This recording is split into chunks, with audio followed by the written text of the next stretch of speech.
That's a good one. That's a good one. Oh, God, it's a toad, son. It's a toad, dude. Let's go. I wake up to a little bit of drool on my pillow, feel like it's gonna be a bad day. What is going on, the OneCast fans? Welcome to our first ever live episode of the OneCast podcast. This will be episode 30, week 30, whatever you want to call it. 29 comes out tomorrow. Make sure you check that out. We talk about the MLF's cheating on Cayuga, a whole bunch of stuff in that one that we give our opinions and talk about. So be sure to check that out when it drops tomorrow at 7 p.m. As always, make sure you check out OneCastFishing.com. Use the code TheOneCast, all one word, to save 10% off your order. Check out the snagless jigs, long neck hooks, which I think we'll talk about a little bit here, and the weedless Neds. So make sure you check those out. Make sure you check out our veteran organizations that we like to talk about. I'm going to scroll them across the bottom for those of you that might not know, as soon as I remember how to work this, because we haven't been live for a couple weeks.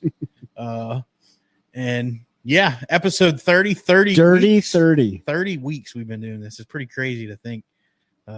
Feels like yesterday we came in here in our old setup and recorded our first episode and didn't know what was going to happen or where it was going to take us. But which I think with episode 30, as like, can you guys hear me? Is mine? Yeah.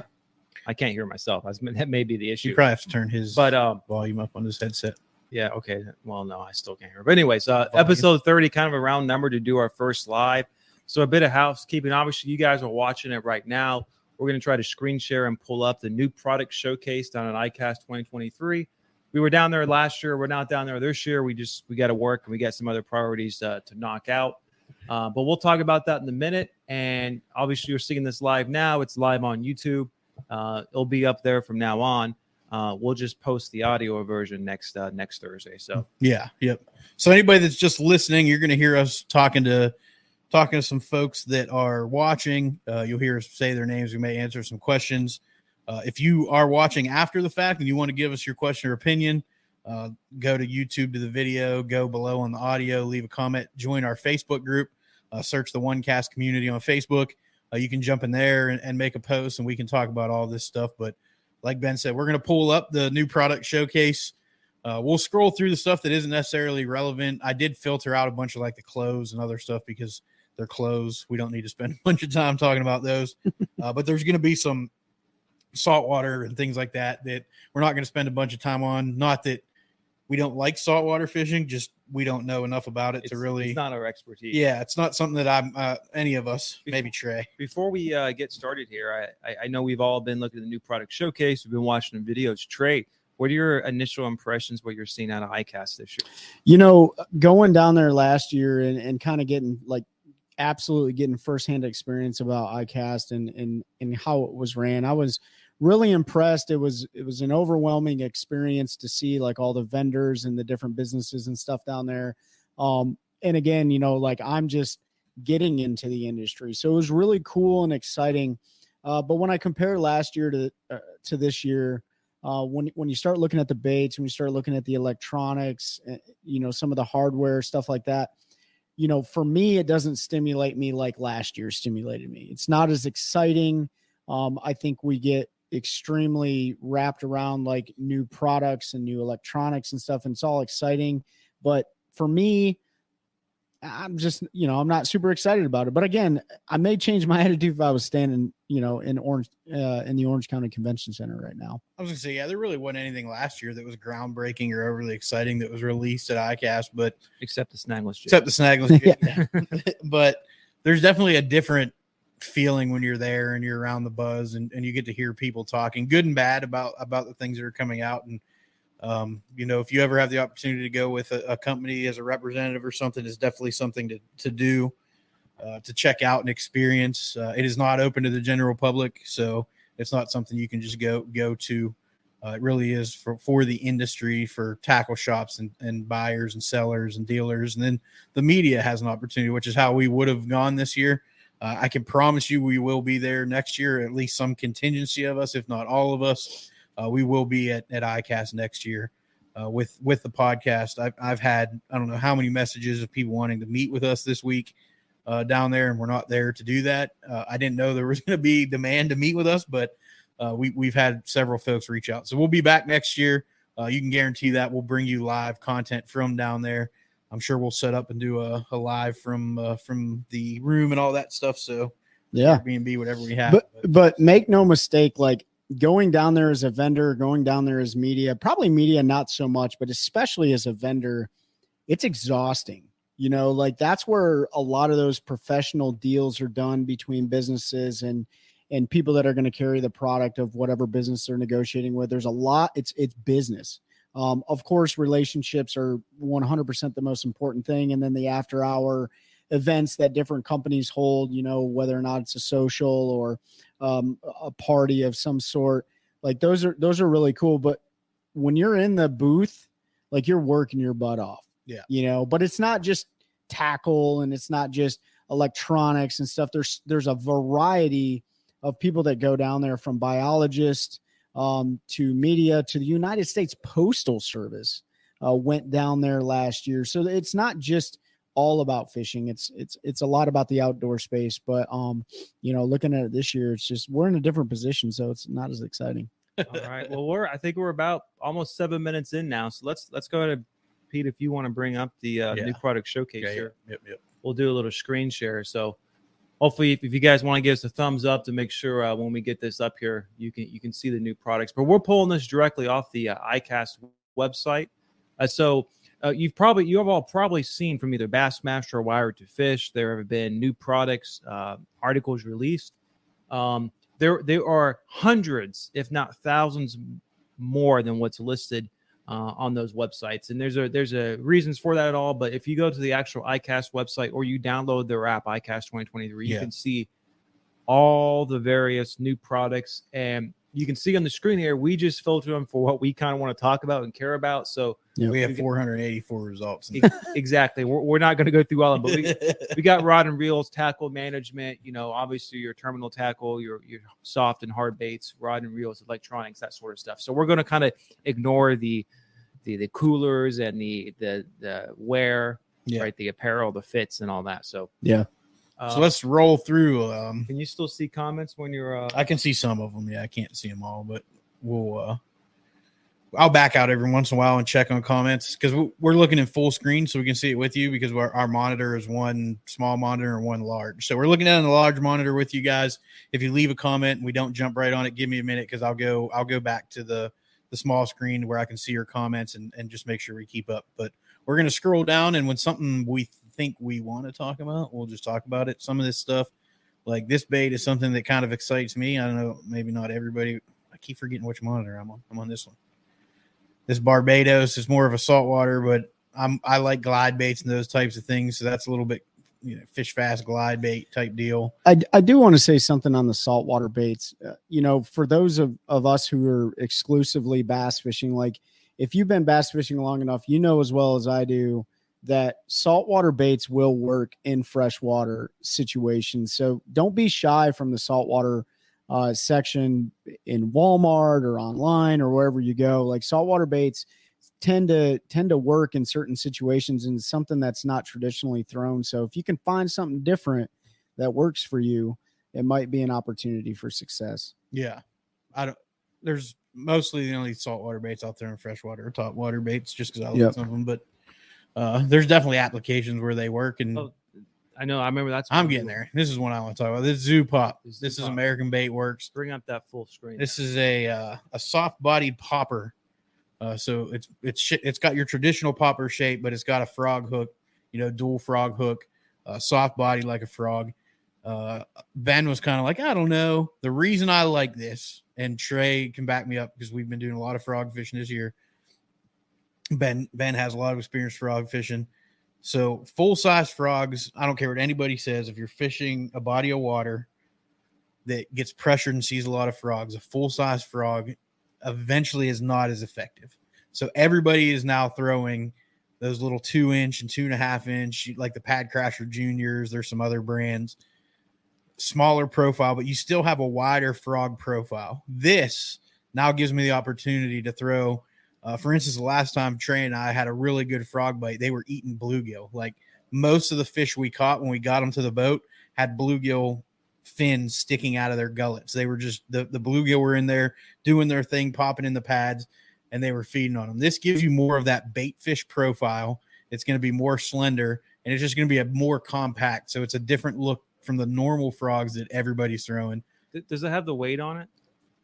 Like, what do you mean? On the bottom, you mean? It's basically a frog. It's just a slimmer profile. Close out the full screen there, and is there an actual weight on the? What it weighs? What it weighs? Because now that I think about it more, it's perfect, right? You can keep in the strike zone longer, working slow. The only thing I'm concerned about, and it doesn't give the weight there in the description, is how heavy is it? Yeah. Because if you're trying to fish heavy pads with a heavy rod and thick braid, 50, 60, 70, whatever braid you're throwing, right? Depending on the weight, the castability might be an issue with it. Yeah, I'm thinking it shouldn't be too bad because I see here, it's got a metal split ring with the your feathered tail that looks like a metal connector there. It won't let us zoom in. But I just don't know, if it's. But yeah, I get what you're saying with the weight, and we'll see it. Strike King's coming out with a little splash at Pop Our Bait, but the Ricos have them, and they're a 1/4 ounce, and you almost got to go down to a more finesse type of rod to be able to throw that. Yep. But I think it's great. It's definitely different, different presentation, something a little bit different than most of the fish are targeting. Well, especially if you're looking at, we have certain lakes in the country that have a lot of submerged vegetation that just goes right to the top of the water. We have it on Mayo Lake, for instance. I think Gunnersville has it. A lot of lakes have it. And so you can't sometimes fish a pop R effectively over that because your treble hooks are going to catch. This is just another option to where you can mimic that bait fish profile and still work that over some vegetation and stuff like that too. Right. Because before they killed the pads in my little lake, a great technique was, you caught a 5-pounder that day. That's right. Using it was a KVD splash, I think, but a popper style bait just up around the pads, and they weren't super thick. But if you try to throw that popper behind all those pads, you wouldn't be able to do it. Yep. All right, so we keep going down here on the list here. That's definitely my favorite topwater bait that's coming out, though, for sure, that I'm looking forward to. What's going on, Rodney Veda? Glad let us know you could see it. Thanks, Mom, for watching from Kalamazoo. Bassmaster sends saltwater spook in the membership. Yes, they do. That little saltwater spook they send is a great one. And then the saltwater hooks are nice. Sometimes I think because they're the stainless or whatever, they have a super bright profile. I feel like it probably is in my head, but I think the fish see the hook more. I don't know. And if you're listening to this, as we mentioned before, obviously we're doing this live, so we're also reading live comments. So it's also a plug. Almost every Friday evening at 7 p.m. Eastern, we do a Fishing Friday. And that's where you all can pop on and comment and interact with us. So it looks like Bait Fuel. They've got a saltwater gel. And they got a deodorant. Hard baits. Trey's been calling. Yeah, so we got some Bait Fuel deodorant hard bait stick going on here. So if they have not done that for a viral video commercial, oh yeah, I mean, you know what we should American Bait Works. Oh yeah, reach out.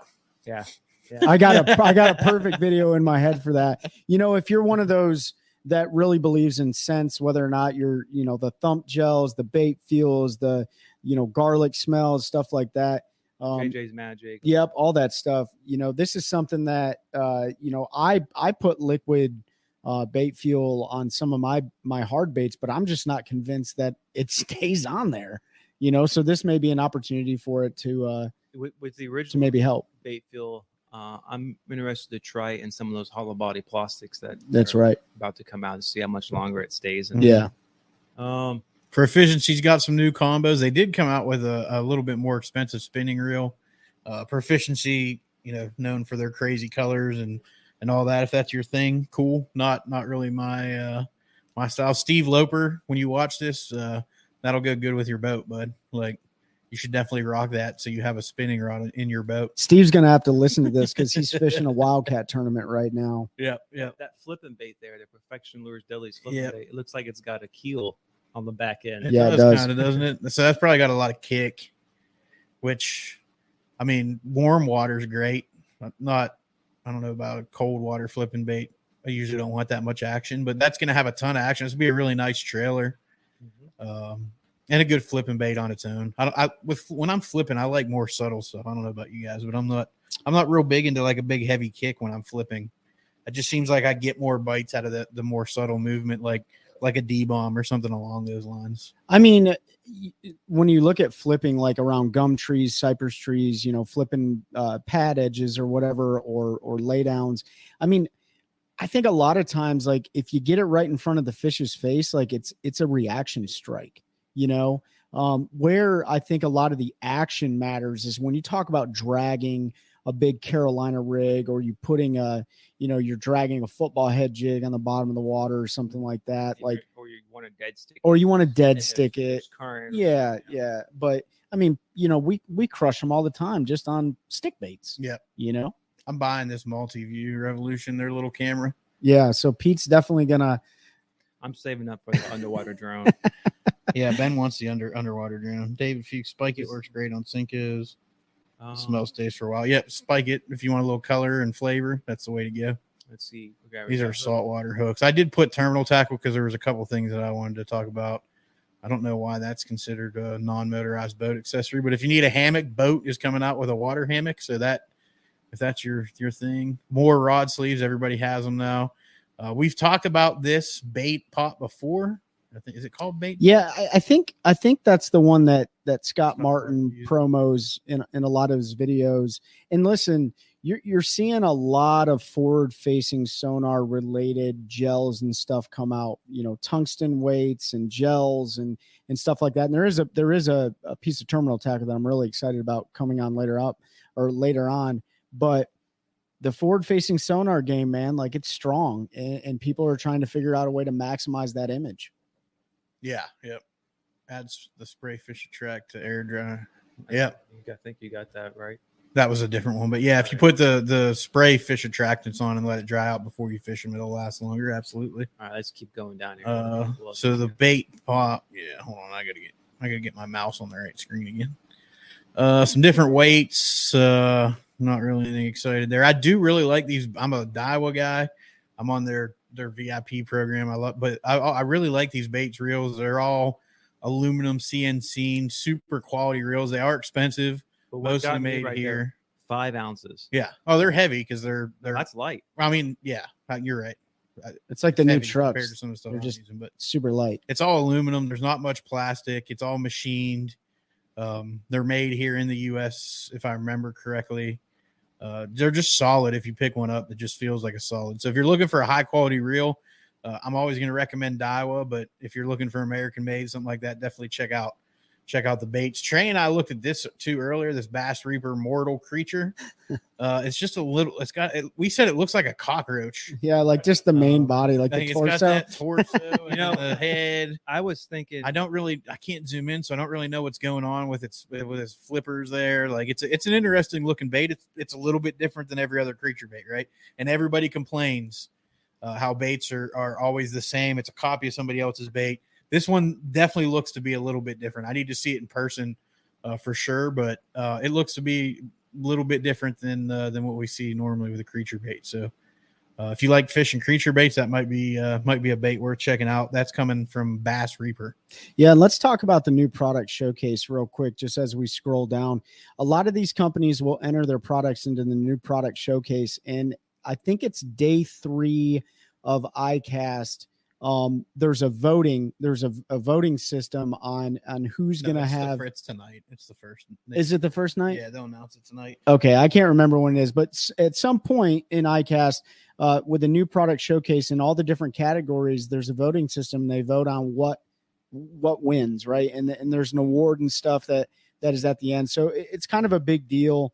I know OneCast Fishing entered the new product showcase last year, and we were hanging out for it, of course. I think, what was it, Hummingbird or Minn Kota or something like that. They ended up winning. Well, they're not going to win the category that the jig was in. I think right. The slobber knocker. Yeah, the slobber knocker ended up winning last year for Berkeley, but it's just an opportunity to get your product out there as a vendor and see how it does. And it's media, and then there's another group of folks that get to vote on. Yeah, and I think they vote by noon on Wednesday, and then that's when everyone can go in. Yeah. And the reason why we wanted to come live and share some of these products is, again, a lot of the ones we're talking about here, you're not going to see a lot of media because they're just smaller companies. Yeah, and a lot of this stuff you're not going to see this on shelves till fall. So don't get super excited. There are some that are out already. We'll point those out. There's a few that I already got my hands on because I have a couple connections, and we can talk about that. Rub it in. But yeah, so a lot of this stuff you're not going to see till later in the fall. I did want to shoot out, but Biz Baits, yeah, Biz Baits, North Carolina company. They're out closer to Charlotte, but they this is their first year down there. And then they've got a bunch of new soft plastics and then terminal tackle. Yeah, they redid their lead design, so there's some changes to their heads if you like their heads. They've also launched their deal with True South is no more. True South has restarted on its own. Biz Baits now has launched their line of Biz Baits, buzz baits, spinner baits, jigs. So definitely check them out. I liked their spinner baits. Excuse me.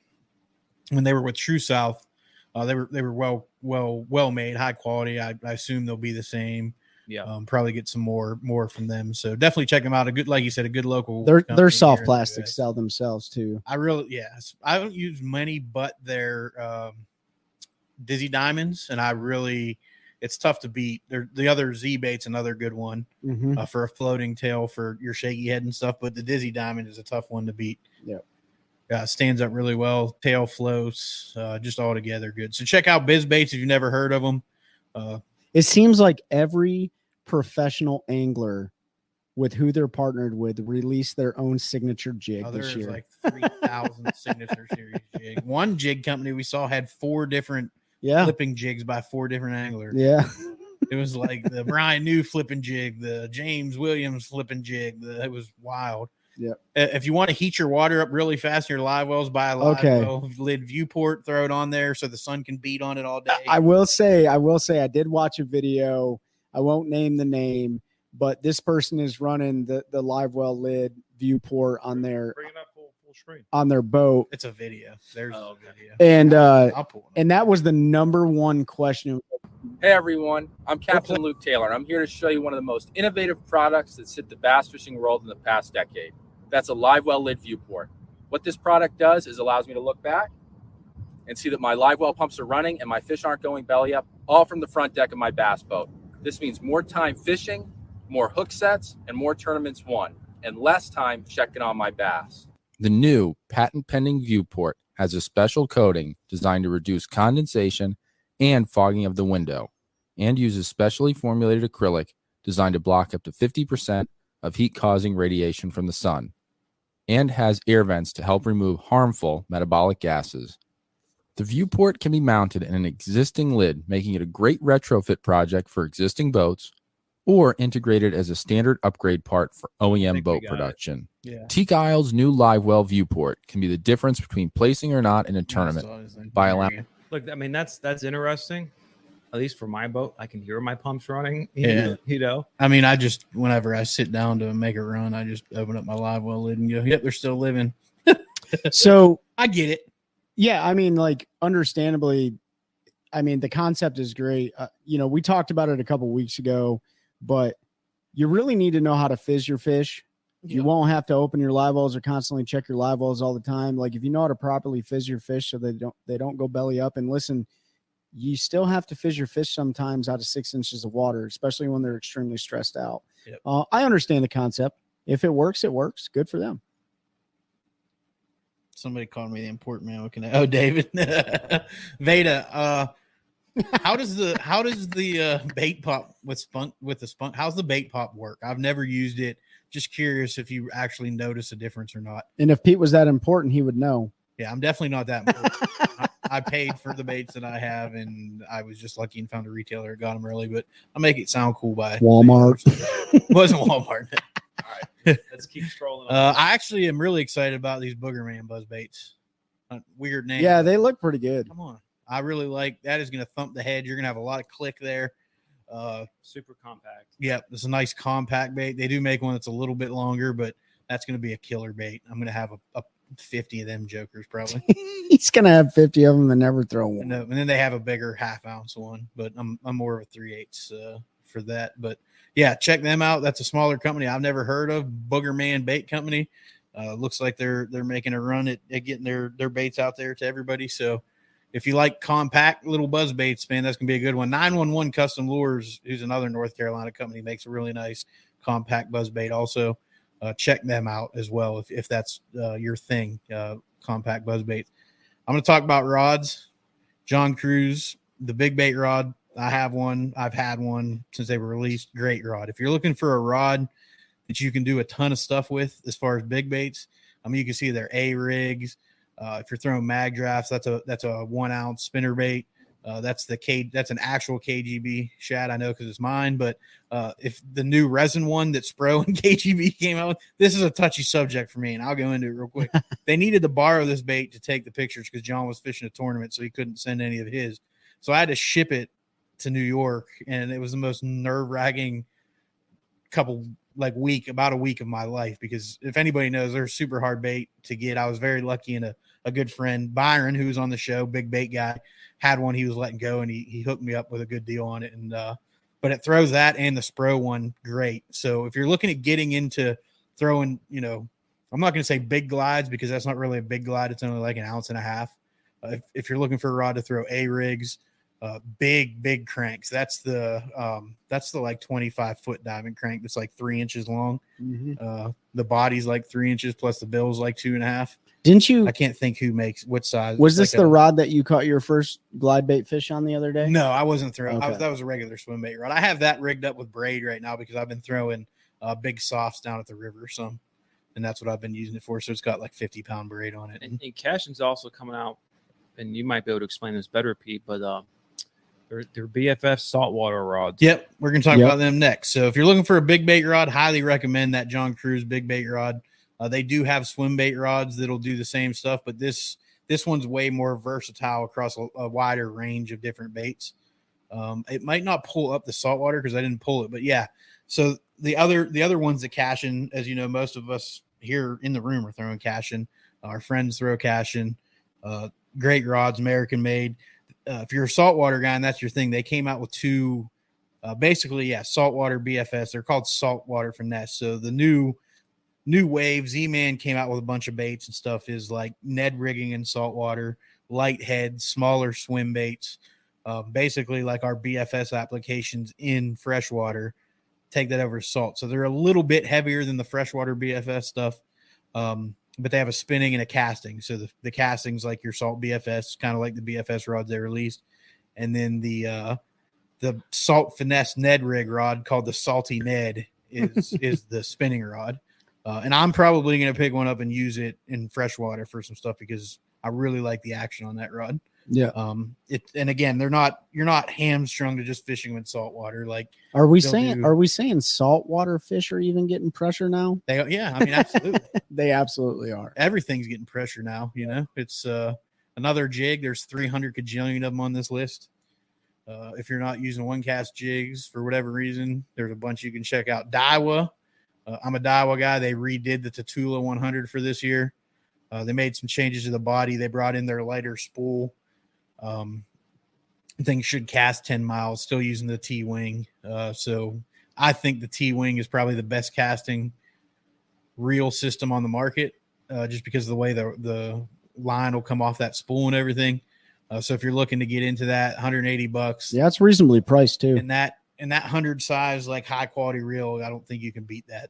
What's the gear ratio on that? Is it coming? They come in, everything from I think 6.8 to 8.1. They'll be great. I mean, I got a couple of the older ones, so they'll be just fine. Yep. If you're a musky guy, they came out with a crazy looking. I'm just gonna click this because it's wild looking. It's a Daiwa. It's like a big giant spy bait. I think it's 11 inches. It's got blades and everything. So our northern guys, you like to chase them toothy critters. Might be something to look at. Yeah, but dude, if they make a pure silver one and you're on a blueback herring lake, like I guarantee you that would pick them up if they were schooling, man. Yeah, I've never been a Denali guy. I guess they have reels now. Have they always had reels? Anybody know? Yeah, I thought they did. Yeah, have they? Oh, Denali always made rods. I know they made rods. Yeah. I'm going back to comments real quick. It tracks smaller lures, to be honest, bigger bass, make me downsize my lures. That's all. Yep, I hear you. All right, let's see here. Denali, this is a bunch of catfish stuff. If you're into catfishing, they came out. I don't know what any of this is, so I'm not going to talk about it, but some kind of drag and brush guard and a mat and a big old weedless hook, it looks like, and some rattling pegs. I'll tell you, if there's anyone that gets snagged up more than anybody, it's those competitive catfish guys. I mean, I went with a buddy of mine, and we probably went through a dozen of those big hooks, hook and cut bait and stuff like that. There ain't no weed guard on it. Like it's just one of those things. Like I'm sure anything that can help those catfish, Bubba's like have some weedlessness would be good. This drone fisher tackle has if you have a DJI Air 25, they came out with a bunch of stuff if you want to go drop baits with your drone. Trey and I were talking with all the sonar pressure fish are getting, we're going to be launching them off our bass boat soon. So you need to get your drop shot out there 500 yards. We're going to have to launch it with a drone because there's so much forward facing sonar pressure. It takes long lining to a whole new That's a whole new level. That's right. Imagine how deep you can get those crankbaits if you could you imagine? Entire spool out. I can get that crankbait down to like 55 feet. My luck, I would put that joker all the way out there like 200 or some yards and crash the drone. I would take one crank and one would eat it half a foot under, and it would be like a 9-pounder. It would turn and run, and it would go pink, and that would be you'd have you'd have a 9-pounder with 300 feet of fluorocarbon swimming around the lake, getting wrapped up in everyone else's props. Eagle Claw's got a bunch of stuff coming out. Ice fishing, some starter combos for kids. They're colored hooks. When I trout fish a lot, when I lived in Pennsylvania, I liked those kokanee hooks with the color on them. I like the yellow ones. Probably didn't make a difference, but trolling stuff, again, if you're into that, it's there. This is one we're excited about. This Echo Jigs company.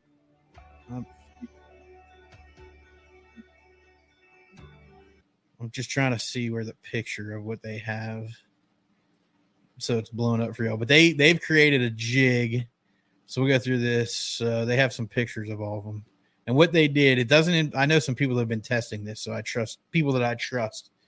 But they took your normal jig head shape, and they cut a hard edge into everything. So your vertical has a flat top, your deep tomahawk has a flat, and that has a flat surface. So on your forward-facing sonar, when it pings off that flat, hard surface, it's much more intense of a return, and you can see it a lot better. They're just getting rid of the stealth. Getting rid of the stealth. Yeah, I mean, exactly. And honestly, with everyone, like how Gussie won the Classic in Tennessee, he was Demiki rigging and stuff like that, and a lot of guys and gals are getting out there and trying to perfect that finesse vertical fishing with forward facing sonar and stuff. And this isn't just for vertical fishing, but you're looking for that really good return so you can see what's going on. And this is really exciting, and I'm definitely going to pick me up some of these when they hit the market. Yeah. I'm going to give them a try. Like I said, I know some folks that have been trying them. Going to be different.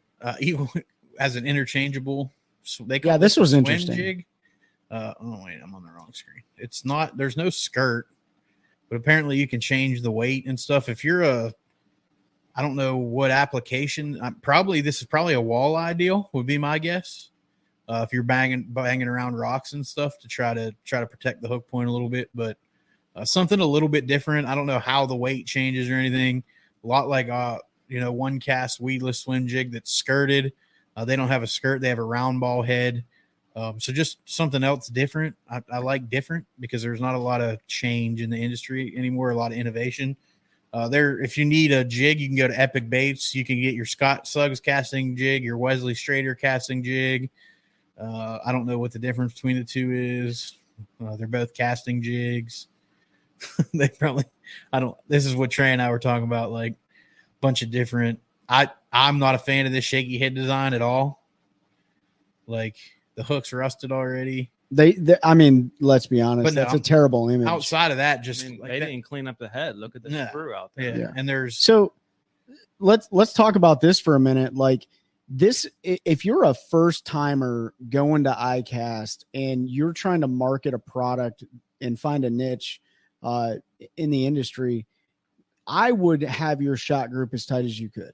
Right. The first impressions are lasting impressions. If you're submitting really low quality photos and you're not doing your due diligence and taking your best of your best product down there for all these major companies to see, you're doing yourself a huge disservice. Yeah. I mean, there's paint all over the hook shank, but even besides all that, I just don't like that design. Like, He'll catch fish though. It'll catch them. oh, I'm sure it will. I mean, rooster tails. There's a whole bunch of those being Power released, bait. and they're still catching them. Power bait catches fish. Like, I think there's even some live bait on here. we don't have that pulled up, Yeah, but there was like night crawlers and stuff. So let's see. I don't know. These are some kind of baits, but there's no pictures of them, so we can't talk about them. But Fish Daddy got some stuff coming out: flukes and Ned jigs and quad tails and air craws, air worm. What's that? Wide gap jig. Well, we can't see him, so We don't know. I What have they no look like, idea. but if you want to look at them, Google them. This next gen tackle box I thought was something a little bit different. yeah. So bring that up. So this is Flambeau's new tackle box, and it's kind of interesting because you think about the old tackle boxes we probably all used to use as kids, or if you've got a maybe not so much competitive kayak fishermen, but bank fishermen, John boats, right? You get the tackle canoes that flip up. The problem is you've got that tray usually, or some trays may come up, but everything on the bottom gets stuck down there. yes, it does. It's all rusted out, and you'll look 40 years later and it's still stuck out. But this one, the trays open up to the side. The other thing with those Really flip top nice. ones, and every one of us has done it, you flip that joker open thinking it was level, and next thing you know, it falls Yep. off a rock. Yeah, top heavy. It flips Everything's over. spilled out all I got over. a couple out here in the garage, and yeah, I mean, who would have thought it would have taken this long? Like they have some that pull out, right? But even the pull out ones, like It's this much is a bigger. way better design. And the pull-out ones are much bigger because you're talking about a 36 or a 3700 box that slides into it. Right. So this is going to give you that same compact size, and your drawers just open to the side. So definitely cool. Again, something innovative and different. It's not something I'm going to use. If I had Cool. a kid, I'd probably buy it. Yeah, cool gift idea. Yeah, if you got a kid getting into fishing, that would definitely be a cool gift idea. There's another name. Brian Thrift's got a micro skipping jig coming out. You don't say? Harold. Four Horsemen, I believe, is a North Carolina company. I could be wrong. They're big in the saltwater, inshore game, popping corks. So it looks like they have a whole new line of popping corks coming out. So if you're an inshore guy, I know you've heard of Four Horsemen because I've only inshore fished like 10 times and I've heard of them. So I know they're a pretty big name. Frog Togs. This was a bait that this Dixie flip from G-Rat. Yeah. Little compact flipping bait. Not super wide body, gonna move some water, like with those ripples all the way down the appendages and stuff. It's gonna be a good one, I think. Pretty interesting. Again, something that's a little bit different from what we're used to seeing. So Something that would pair nicely on the back of a black and blue snagless flipping jig. it would. I'm on the wrong screen again. Come on. They also this thin swim. I like really this good from G-Rat. Yeah. So what do you guys notice about this? Like, and for the audience, yeah, we're live and stuff, but the thing that sticks out the most with this bad boy. Well, I see two things. Number one, the nose is flush, Yes. right? So that should get a better connection with whatever jig head you're using. Yep. But two, I also noticed with the tail, typically on these baits, you see the profile becomes a lot thinner. Mm-hmm. That's probably 3/4 of the way back before it really transitioned to fib, rib tail, and then the paddle. Right. Whereas instead of it being maybe halfway or 2/3. Yeah. Right? So it probably. So I don't know. It may end up kicking more, or it may kick less. I'm not sure. I like it. Like you said, the first thing you guys pointed out was the flat nose. Like a lot of people, what do? They get a soft plastic out, they bite the nose off if they're going to put it on a screw lock or ride it up on a jig or whatever the case may be. And that's like less waste, right? Less waste for the bait company itself, and then less waste for the angler. And then you're right, when it comes to the tail, it's definitely different. So I'm interested in this because this is very natural looking in my opinion, and who knows what the color schemes they're going to have, but this looks like a really good swim bait. G-Rat has a lot of really cool plastics. I always forget about them when I'm looking for new stuff to try or I'm ordering. But I have screenshots of these ones in my phone. Yeah. So, It's like a cigar shaped, actually. A cigar minnow. yeah. P-Line's got a new floor Endor X, whatever. Some new braid if you're a P-Line guy, I guess. Anti-fade. Okay, let's This thing doesn't make any sense to me. Maybe somebody here can explain. Maybe Ben. Who makes that? We'll talk about it in a minute because I don't want to go back out of the picture. But they created this bladed jig, and their claim is they molded these two BBs in the head that the blade is going to hit and it makes a unique noise. I have no idea how the blade is hitting that BB right there. Give me the physics behind that, Ben. I mean, I would have to see a video, but to me, that doesn't make sense, right? Because when you tie your line to the duo snap and it's swimming through that water, that blade is going to be up higher because that's where you're pulling. And with that split ring, right, that thing is going to hang down. Now, like we use split rings in our bladed jigs, and yeah, you will get some contact and all, but where exactly that bead is, it's not going to be there. Now, is there a BB inside that bubble that's clicking around? What bubble? That's a BB. That is the BB. That's one of the two. Okay. Yeah. So it may maybe you're right. Maybe there's a loose one inside of the head, like they have a chamber in there. I'm going to read a description real quick. So this is G. Poochie and Sons, Pucky, whatever. Designed with two copper-plated BBs that have been molded into the head of the bait.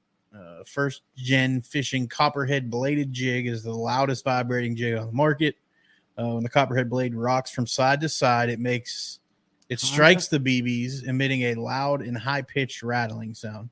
I just don't see how it's going to hit. I don't see how that's possible. I'd have to see a video. Yeah. I mean, because it's below it. I would imagine if they're marketing that, it does hit.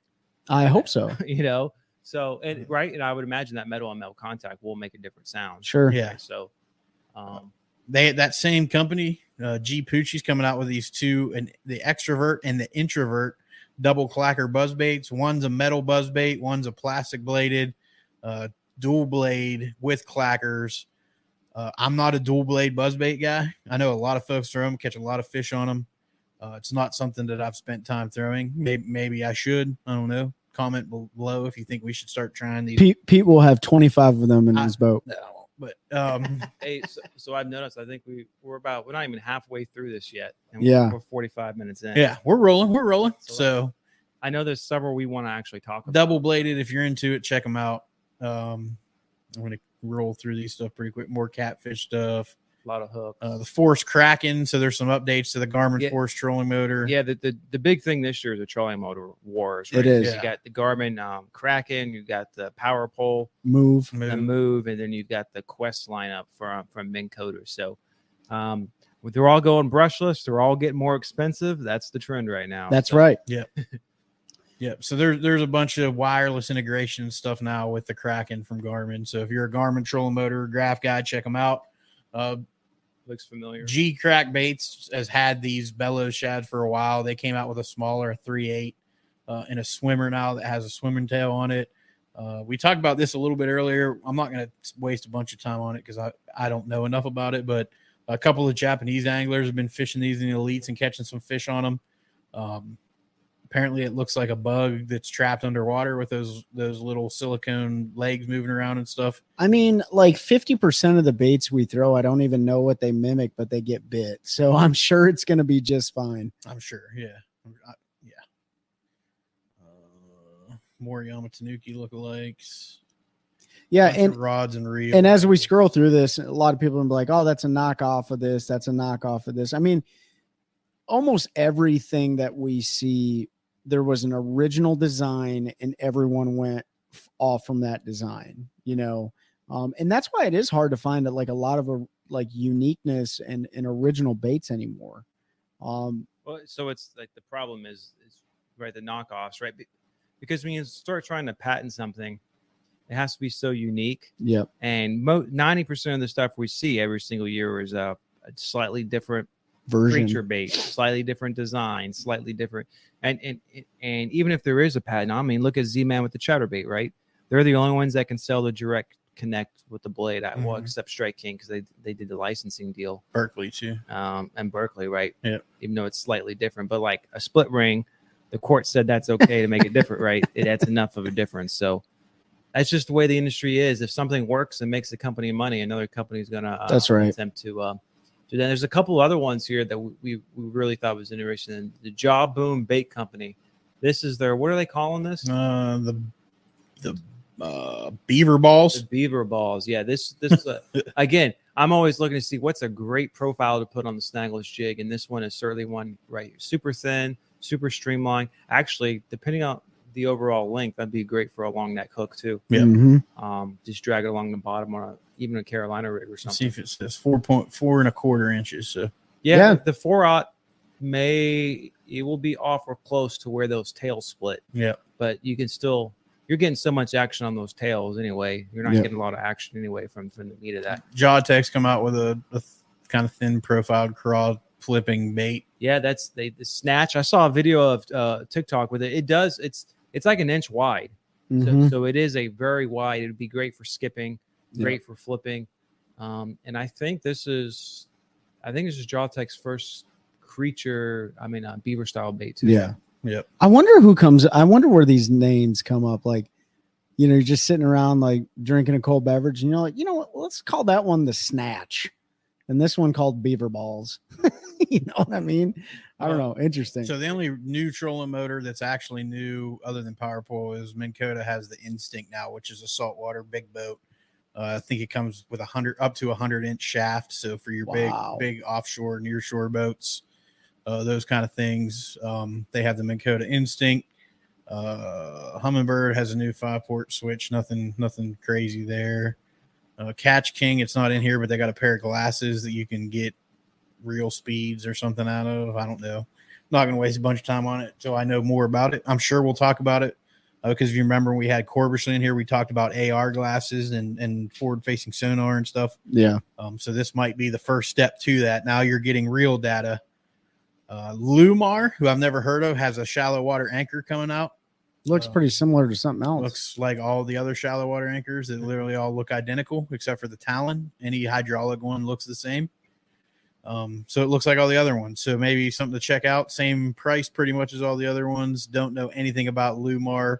The company is Lippert. So if you've ever heard of Lippert, they have the Lumar shallow water anchor coming out. Might be your thing. Lots of new lithium batteries. Lots of lithium batteries. Well, and that's an important thing to bring up as you continue scrolling down is like, as much as we're upgrading the software and coming out with new electronics and stuff, like, make sure you got the batteries to power that stuff, and I know I've converted completely to lithium. It's what I'm comfortable with. It's what I found most success with. And I don't run nearly as many electronics as you guys do on your boats for sure.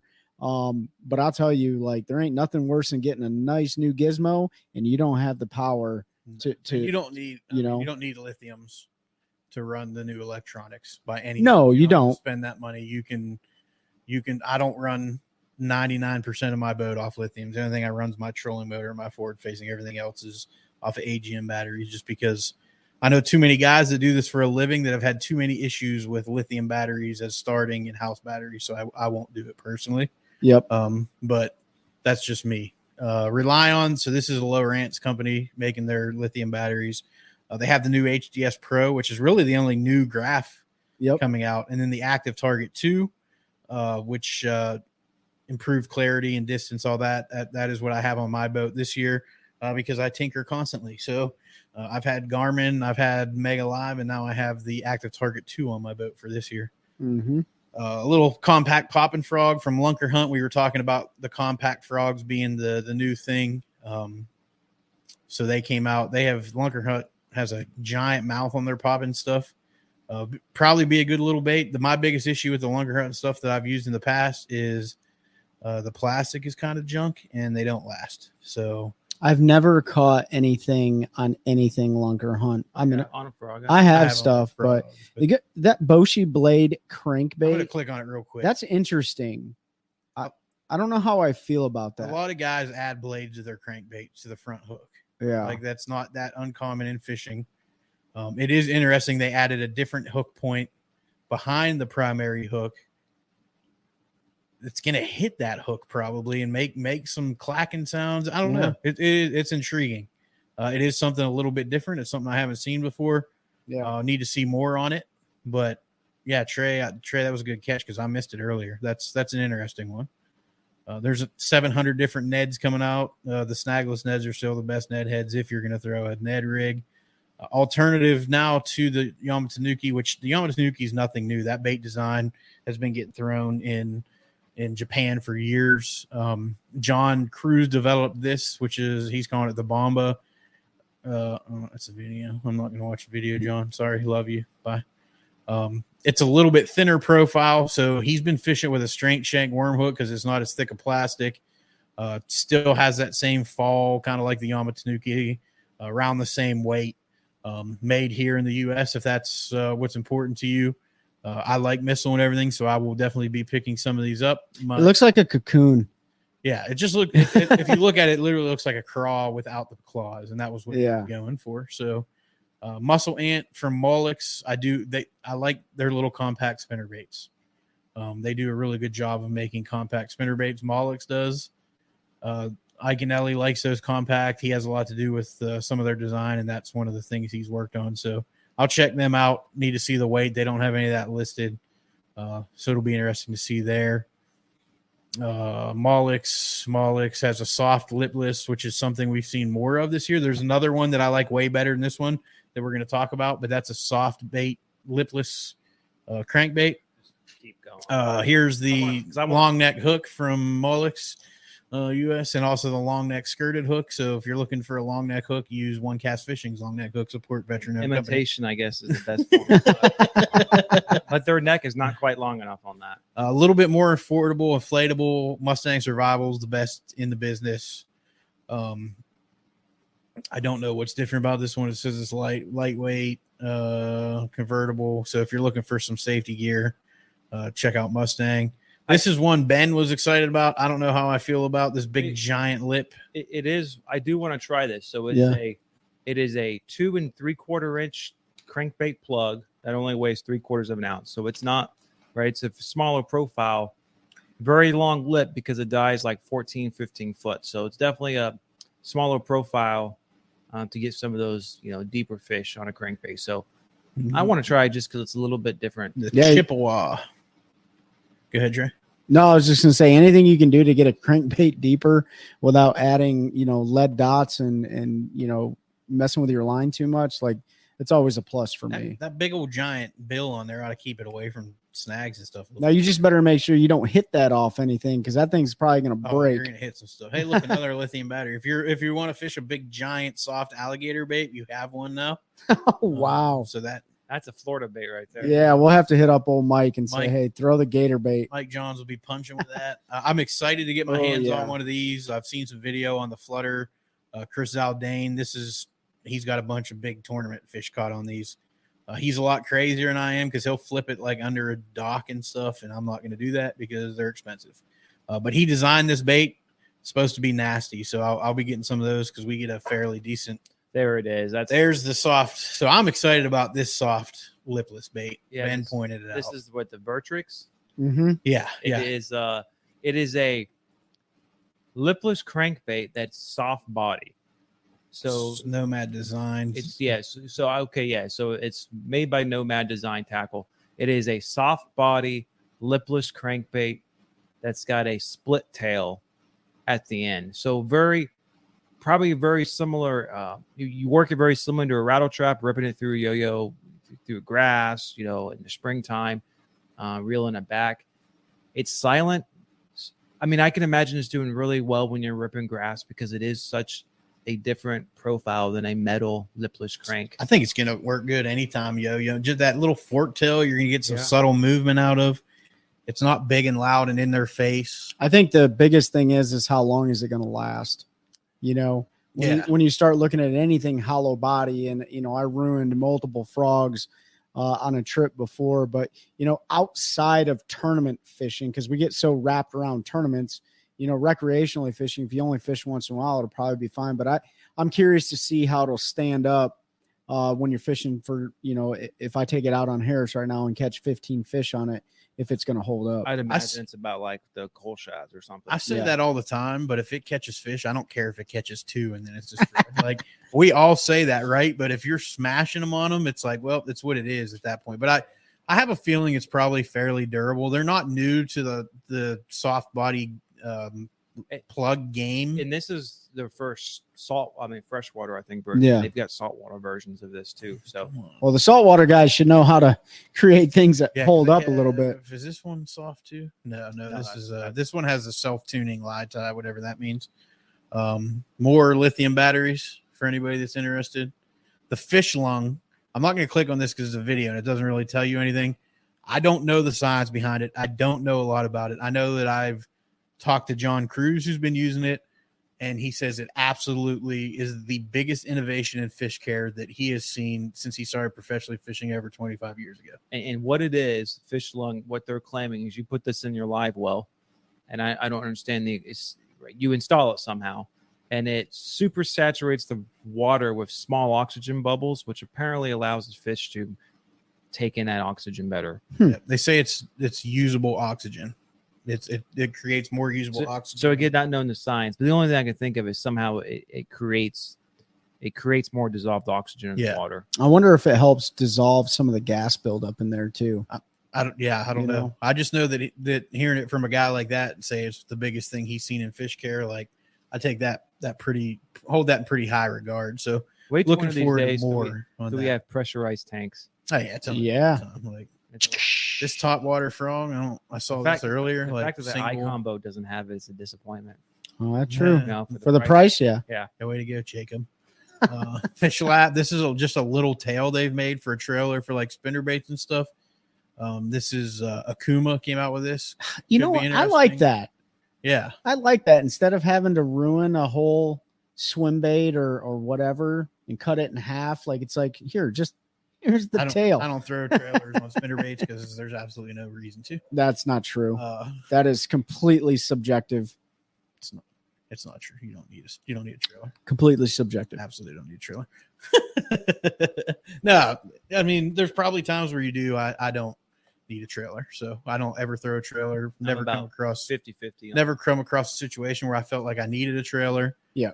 So I don't use one. But I know like Trey and others throw them a lot, and they get bit too. I think the biggest thing for me with a trailer is if I'm trying to slow it down, or I don't know. I don't know why. Sometimes I throw them with it on. Sometimes I throw with them off. There's the Power Pull Move, the third in the trolling motor wars. I got to play with one at Red Crest. They are awesome. They are awesome. They are awesomely not priced, but they are awesome. They're $5,000, so they're about $1,000 more than their competitors, but they're a lot. They build in redundancies. You're essentially getting two trolling motors in one. Oh, so there's multiple boards in it. So if one board fails, you're not down a trolling motor. The main drive gears that turn are one of the biggest failure points in trolling motors. They put 6 in it. So when one fails, the second kicks in. If that one fails, the third one kicks in.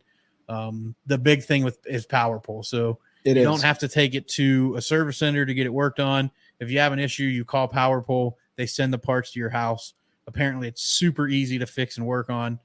So if you're in the market, it's an option. It's a little bit more, but if you're worried about failures or you've had issues with Altrexes like some have, or the Ghost, or the what's the Force? The Force might be an option for you. I'll have 3 of these because I'm a Plano Edge guy. I love the storage. Yeah. I mean, I love the Edge jig boxes. Yeah. I've got multiple of them. Terminal boxes. I buy mine from Walmart. Right now, when I try to get a jerk bait, it takes 3.5 hours because they're all tangled. Yeah, the giant mess. So you pull one out, you do the old shaky shake. Hope I love it. Fall off. I love the noise the shaky shake makes. How many does it hold? What does it say? Well, you can bring it up and we can count. 20 individual, up to 20. I got more than that, so that's why I said I'll have 3 of them. No, I don't need it. You don't need too many boxes. You don't need 20 in your boat at a time, bro. I need as many as I want in my boat at a time. This will be a great bait. The Nessie, soft. It is a soft glide bait. They come in 3 sizes. Is pretty much a straight knockoff of Flag, who makes them, but the flags are super hard to get. So anybody that watches this, it's a swim bait. You're going to get upset. Look, you got to get on a drop on a flag if you can get one. It's 3 times the cost. Now they're going to be available to people starting at $13. You'll be able to skip this thing up under docks. You'll be able to do a bunch with it because it's a soft bait. And if you snag it and lose it, I think they have 6, 8, and 9 or something like that.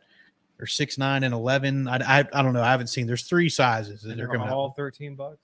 No, they go up in length. I think the smaller one starts at 13, and the biggest one's like right at 20. But the flag, which I'm not gonna say it's a direct knockoff. The flag, which is the other soft plastic glide bait on the market, is like $110 or something like that. And they only release so many times a year. This Berkeley Dime, another interesting bait. It's a what's the word I'm looking for? It's not balsa, but apparently whatever they have designed and filled this with, it reacts exactly like a balsa bait does. There's a bunch of people that have been fishing them that are touting them. Guys that are not on Pure Fishing staff that have tried them that are talking highly of them. So it'll be interesting to see how that bait works. Queen Tackle has a tungsten hair jig coming. So that'll be interesting with your forward facing. Again, forward facing huge. Here's a tungsten underspin. Again, tungsten. Big reason they're doing that, forward facing. Rabid baits, Destin DeMarion, who's been on the show. You know, we've had him on a couple times. He's big on these rabid baits. This is their new drop shot bait. It's going to be a killer. It's a 3-inch bait. A little bit of rabbit fur on the end gives you just some unique action. The way that it works in the water. Is it rabbit fur? Yeah. Is it really? Mm-hmm. Huh. That's why they're rabid baits, and they have a angry rabbit on there. I know It's not for rabies. And we watched the Crush City video for the Bronco bug. Going to be a cool looking bait. It looks really neat. The big thing is Rapala, however you want to say it. They're coming out with the soft plastics. plastic line. Yeah. A lot of that's probably because Jacob Wheeler's with them and he wants plastics to use, so Yep. they're expanding out. They're calling them Crush City. They're all his. I know there's one that looks like a spunk shad. They got this Bronco bug. So look to check those out. Again, Rapala will probably be fall, if not spring, before you get your hands on any of their new stuff. You think Rapala will be in the fall? It's Rapala. Rapala, everybody that watches and listens, let us know. They're going to type in Rapala. Yeah. What else we got here? Yeah. Oh, I don't know what happened there. Sorry, guys. Nothing crazy. Yeah, I think we hit most of the ones we wanted to talk about. Yeah, I'm going to go through kind of quick while we look. There's some more inflatable vest options coming out. But as The important thing is to wear a PFD. Yep. As we scroll through the end here, hopefully, you guys have enjoyed. We're just sitting here talking about what we're seeing, what caught our Oh, the eye. Megalodon. Yep. This is going to be a good one. So, big 6-inch soft plastic swim bait. I have 2 of them out in my truck. I should have brought one in. I could have showed it, but everybody's like, it's a mag draft knockoff. Completely different. It swims different. The tail shape's different. The how heavy the plastic is different. The tail's much bigger, so it's got a lot bigger thump and a lot bigger wobble. The other thing they did, which I really like, is mag draft. Their magnetic hook keeper is already embedded in the plastic. Spro has one that you screw in yourself, so you can find where you want it. You can make sure that it's set to where it's actually going to hold the hook in, because I can't tell you how many mag drafts I have that won't hold a hook. They won't. Because the magnet got set too deep or whatever along those lines. So they're starting to hit shelves. If you see one and you want to throw 6-inch swim baits, you Megalodons. like that, check the Megalodon out. This walking haint is supposed to be an awesome topwater walking bait. Looking forward to getting my hands on a couple of them to try. I am a big fan of Spro hard baits. I like the stuff that they do and what they've come out with. Offset hooks.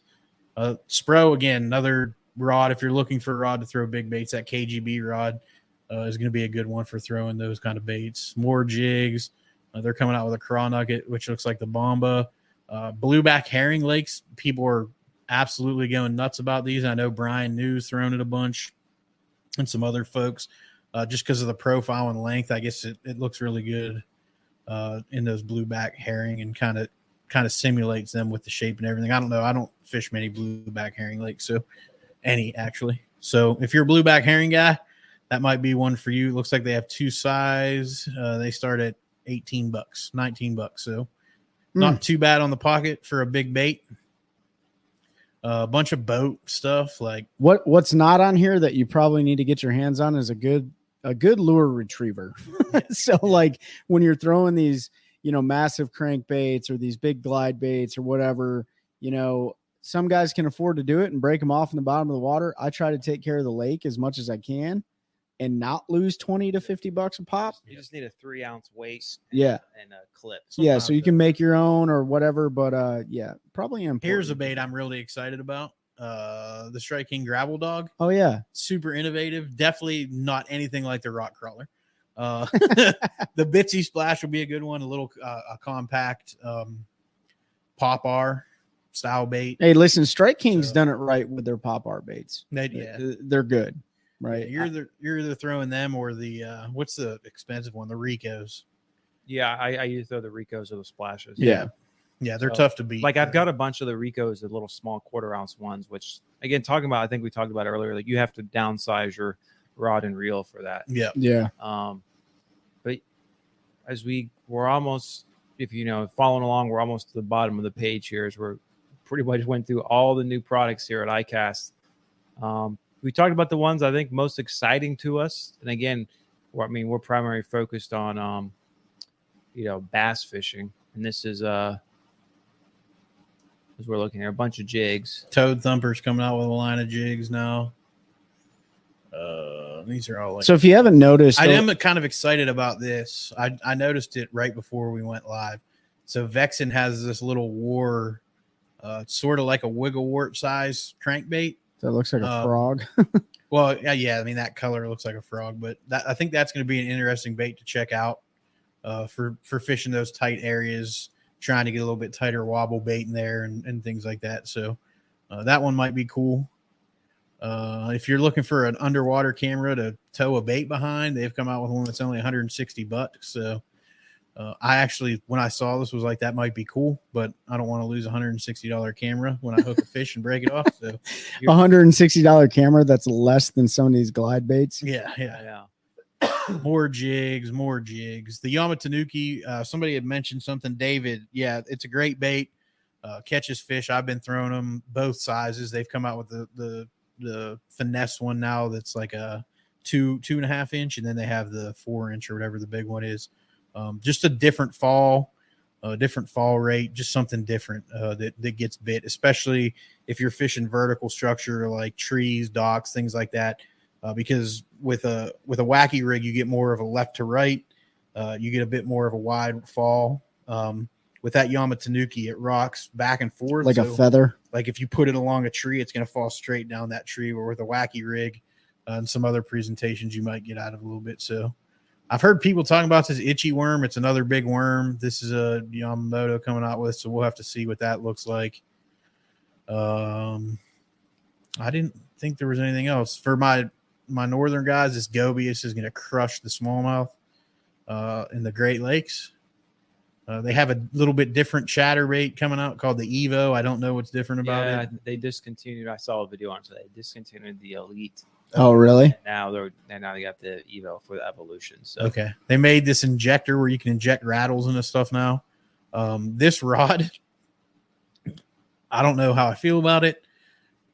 They don't do a good job of talking about what it is, but this rod doesn't have a reel seat. Essentially what you do is you decide where the reel bounces the best for you, and then you electrical tape your reel to the rod. So what? Yeah, apparently it's a thing. This isn't something they've invented. This is a thing. I have a feeling it's a super niche thing. Drew's Ultimate Ned Rig Rods. Check it out. You need to come and jump on the OneCast because we need to have a conversation about this rod concept. I might be able to get some Z-Man folks. I don't know which Drew that is, but I don't know how I feel about it. They call it a Tennessee handle, so maybe you can Google that. Who's the manufacturer? It's Z-Man. Oh, Z-Man. Yeah. Okay. Z-Man, come on the show. Yeah, come on the show. Let's talk about that. Weighted swim bait hooks, and that's pretty much the end of ICast new product showcase. There might be a few more that pop up in there. And again, we didn't even touch any of the apparel or any of the other, outdoor industry related There's stuff. Jawtech. What's up, Colt? What's going on, Colt? If you're still there, we're looking forward to trying out the snatch. Your snatch. I like it. Pete, get your mind out of the gutter. 13-year-old child. Good Lord. Looking forward to trying that bait out though, Colt. It looks it's different, man, and I like different. That wide body, thin profile. you don't have a bunch of appendages like most of the other flipping baits. So should be pretty cool. So overall thoughts from the OneCast crew. Ben, what do you think about the things that we just ran through? I mean, there's a couple things I want to try, some things that definitely stick out. But I mean, we talked about in the beginning, overall, it's just kind of underwhelming with new products. Now, I think the industry's kind of going through a lull right now. There's issues with demand and supply and coming out of COVID and the economy and all that. Yep. But then there's also just these waves that we go through in the industry. Like there's a bunch of new stuff within like 3 or 4 years, and then it takes a while before the next big thing, really, an actual true game changer comes along, right? Yeah. It'll be interesting to see where we go in the industry. There's you always think there's going to be the end of innovation, but people continue to innovate. You keep seeing things. I think where we're going to see the biggest strides innovation wise is going to be in electronics. Sorry, Trey was making a banging noise. I was just making sure it didn't interfere. But I think the biggest innovation is going to be in electronics moving forward. Like as far as making a shad shaped bait or a blueback herring shaped bait or a worm shaped bait, a flipping bait, a creature bait, a frog, a toad. There's only so many shapes you can make, right? Like at the end of the day, they're going to be similar. You might see some plastics technology that changes things a little bit, like when they came out with Elastec. Now you see some other companies coming out with stretchable, durable plastics. You see companies coming out with softer plastics, harder plastics that hold up better in salt water. So you may see a little bit there, but generally bait design that we see, jerk baits, I think everybody now makes a jerk bait looks like a Mega Bass 110. Like that's the shape, that's the profile, that's where it's at. Like back in the day, everybody was making a Rapala. Everybody made a Rapala that looked like a Rapala, the shape, the bill placement, the design. You're starting to see that. So maybe someday we'll see a little bit of a change. But generally speaking, I'm not going to say it's underwhelming, but it's what I expected. There's not a ton of innovation and not a ton of super exciting new stuff coming out this year. Yeah. The thing that I'm most excited about is not a new bait, not a new piece of electronics, not a new boat. It's something that's going to save us money in the long run. And that's going to be hard to come by because, anglers just tend to dump a lot of money. And listen, the businesses in the industry need you to do that in order to keep innovating and coming up with new concepts and stuff to sustain. But Ben, you hit the nail on the head. We are still dealing with negative effects, negative impacts from the demand, supply and demand from COVID and stuff like that. So maybe that's why you're not seeing as much come out, or maybe it's a combination of, man, there's really not a whole lot of ideas right now because we've developed so much stuff. The big glide bait game has came online. So you're seeing a lot of people getting that. And then the soft plastic, big swim bait game, the mag drafts and all that stuff. Let me say the finesse game, I think, is still there. I think we'll start because we're starting to see some companies with some BFS reels. Shimano's got the new Aldebaran BFS that they're releasing to the American public or North America. Cash's got BF. There's a couple that started the last couple of years, but I don't think it's exploded fully yet. Yeah. I think that's something that the Demiki rig and that stuff's being made popular, but the actual, you still see a lot of those guys using spinning reels and stuff. Yeah. Right? So I think that may be the next thing. I think it's going to have to be from industry folks, guys that I know that do it for a living, that have bigger companies successful in the industry. The next big shift you're going to see isn't going to be guys switching to BFS as much as I would like it to be.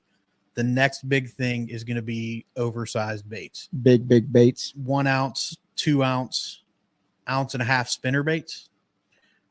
Big swim baits, big glide baits like we're starting to see. Big crank baits that dive shallower but bigger profiles. There's a push now to the bigger profile stuff because they're seeing success catching bigger fish, throwing bigger profiled stuff. You're starting to see more guys do it in tournaments. I mean, look at when they were on Murray on Santee. No, Norman for Redcrest. Everybody was throwing a 6-inch soft plastic swim bait to catch spots. Like that's what guys were throwing around docks. Like there's a huge shift, and from guys that work in the industry, own tackle companies, guys I know that fish for a living. That's where it's going next. It's going to be big baits, big 1 ounce spinner baits. Those types of things. And then I don't know that we're going to see BFS and stuff take off like I would like to, but you may be right, but it may be delayed because the industry goes through cycles. Well, Remember back No, I think it'll It come. used to Yeah. all be about big jigs, big Yep. crankbaits, Yep. and then what do we start going to? Drop shots, Ned rigs, Yep. right? That sort of stuff. No, and I don't know. mean we're never going to see that shift. I mean, I don't think that's going to be the next one. I think you're going to see a big bait push for the next 5 years or so. And then you're going to have to go back to finesse, because when everybody's out there hammering away with a 1 ounce spinnerbait and a 6-inch swim bait and all that, you're going to see guys starting to go back to finesse to catch those fish, because those fish have seen That's all right. those big baits. So it's cyclic like everything. Exactly. And what's 90% of the bait that you always see the anglers hold up when they win a tournament? There's a soft plastic in there. There's a wacky rig. There's a wacky Every rigged Cinco daggone time. or stick bait. There's a jig or a creature bait, right? Those aren't going to go away. So the, I don't know, other 49.5 million people that don't tournament fish, you're still going to want to get your hands on those things because they're cheaper. They're going to catch you fish in ponds. They're going to catch you fish in the rivers, off the bank, all that stuff. Yeah. That stuff's not going away. But, No. you know, Awesome. You guys got anything else? Nope. Appreciate everyone joining us. Like Pete said at the beginning, head on over to OneCastFishing.com. Use the code TheOneCast to save some money at checkout. And leave us a review and share all this stuff with your friends. We really appreciate it. Yeah, it's been another fun week. I've enjoyed doing a live one. I don't know that I would want to do this every week. I know it works for some podcasts, but I like to be able to edit stuff and do that and bring guests on, which is a little bit harder to do live. But I appreciate everybody joining. Again, we talked about OneCast Fishing. You know, they're a big reason why we're able to do this. Also, make sure you check out kingfisherdesigns.net. Our friend Jeff Christensen painted these pictures here. He designed our logo. Excellent wildlife outdoor fishing artist, does commission work. He has a bunch of stuff on there he sells. Prints t-shirts, does all that cool stuff. So if you're looking for any of that kind of stuff, make sure you reach out to him. Support those that help support us. And help us continue to grow a culture of anglers helping anglers, one cast at a time. That's a good one. That's a good one. Oh, God, it's a toad, son. It's a toad, dude. Let's go. I wake up to a little bit of drool on my pillow, feel like it's gonna be a bad day.